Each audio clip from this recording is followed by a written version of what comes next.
আমরা যখন যোগাযোগের কথা ভাবি আমাদের মাথায় সাধারণত তথ্য আদান-প্রদানের ছবি ভেসে ওঠে, কিন্তু কিছু ঐতিহ্য আছে যেখানে যোগাযোগ এর চেয়ে অনেক গভীর একটা বিষয়।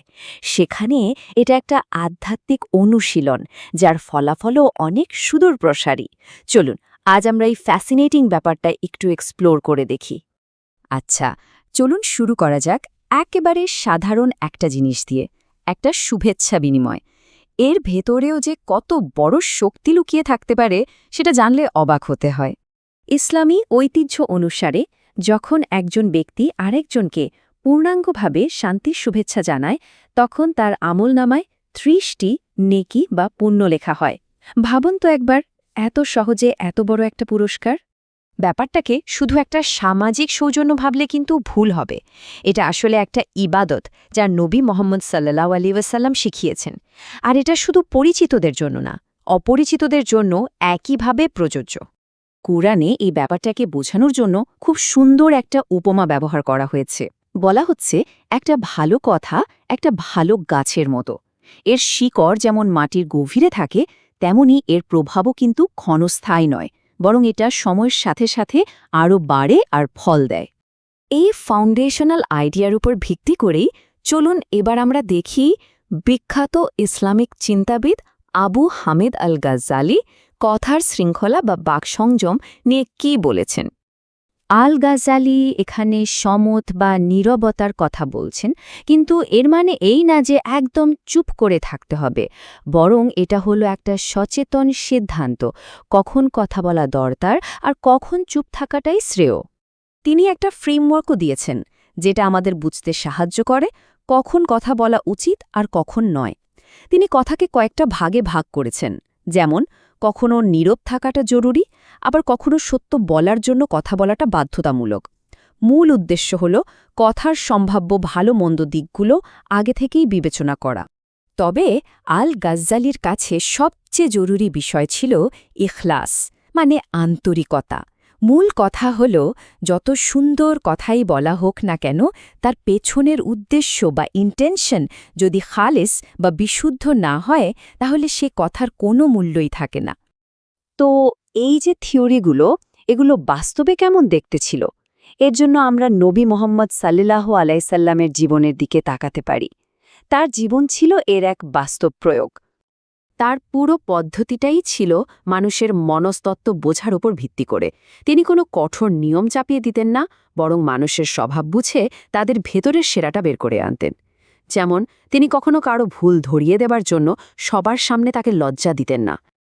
এই যে প্রশংসা করার ব্যাপারটা, এটা নিয়েও তার একটা খুব ব্যালেন্সড অ্যাপ্রোচ ছিল। তিনি একদিকে যেমন উৎসাহ দিতেন, তেমনি অতিরিক্ত প্রশংসার বিপদ সম্পর্কেও সাবধান করতেন। একবার একজনকে প্রশংসা করতে গিয়ে বাড়াবাড়ি করতে দেখে তিনি বলেছিলেন, তুমি তো তোমার সঙ্গীর ঘাড় কেটে ফেললে। মানে অতিরিক্ত প্রশংসা মানুষকে ধ্বংস করে দিতে পারে।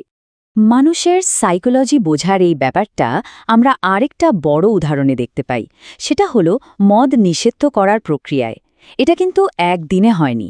প্রথমে বলা হলো এর লাভের চেয়ে ক্ষতি বেশি, তারপর নির্দিষ্ট সময় নিষেধ করা হলো, এবং সবশেষে সমাজ যখন মানসিকভাবে প্রস্তুত, তখন এটাকে পুরোপুরি নিষিদ্ধ করা হলো। ধাপে ধাপে একটা গভীর অভ্যাসকে পরিবর্তন করা হলো। এই সব কিছু আমাদের নিয়ে আসে একটা অসাধারণ আইডিয়ায়, কিভাবে ছোট্ট একটা বাক্য একটা মানুষের পুরো জীবন পাল্টে দিতে পারে। চলুন একটা দৃশ্য কল্পনা করি। কুফা শহরের এক জায়গায় বেশ ভিড় জমেছে। সেখানে ঝাধান নামে একজন গায়ক তার সুন্দর গলা দিয়ে গান গেয়ে সবাইকে মুগ্ধ করছেন। ঠিক সেই মুহূর্তে নবীর একজন সাহাবী আবদুল্লাহ ইবনে মাসুদ পাশ দিয়ে যাচ্ছিলেন। তিনি কিন্তু ছেলেটাকে বকাঝকা করেননি বা তার গানকে খারাপ বলেননি। তিনি শুধু আলতো করে একটা কথা বললেন, কি সুন্দর কণ্ঠ! আহা, যদি এই কণ্ঠটা কোরআন তেলাওয়াতের জন্য ব্যবহার হতো! ব্যাস, ওই একটা কথাই ঝাদানের মনে এমনভাবে গেঁথে গেল যে তিনি সাথে সাথে তওবা করলেন। আর শুধু তাই না, তিনি পরে কোরআন ও হাদিসের একজন বিখ্যাত আলেম হয়েছিলেন, যার জ্ঞান থেকে মানুষ আজও উপকৃত হচ্ছে। আর এটা কোনো বিচ্ছিন্ন ঘটনা না।